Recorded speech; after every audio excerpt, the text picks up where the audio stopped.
এই বাবা আসবো তো আসবার রাইতে দেবে খাওয়া দাওয়া নিয়ে আসবো তারপরে তা আসবো নাকি একা দিন তো 10-15 মিনিট এদিক ওদিক হয়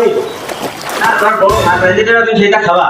সবসময় ভাত রাঁধার অপেক্ষা থাকলে হবে? কাজ কাম করা লাগে না? আগে কাজ সাইডে আসতে হবে, কাজ করতে হবে, তারপরে তোমার ভাত খাওয়া চিন্তা আগে করতে হবে। কত কথা বলবো ঠিক আছে তুই হেলমার মতন থাকবি তুই সব সময় এরকম করিস কি করবি হ্যাঁ তুই সব সময় আসলে কথা কথা বেশি বেশি করবি হ্যাঁ ওরা বলতো গাড়ি কিনতে কাজে আসার দরকার নেই এরপর আমি দেখিনি আসুন যা আরে হেল্পার যেখানে আসছে মানে আমি সারাদিন এখানে উঠে থাকি, মানে সন্ধ্যা থেকে দুপুরে উঠে থাকি আপনাকে বলি, যে আপনার কাজ করবেন কি না, এখন ভালো করে কাজ কাম করি। আর আপনি আরে কথা কাছেন না, এখন খুশির কথা করে ছেড়ে না,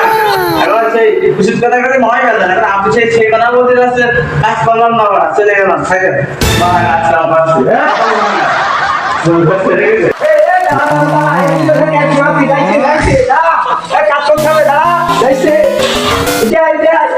এত কষ্ট করে রেঁধে সারা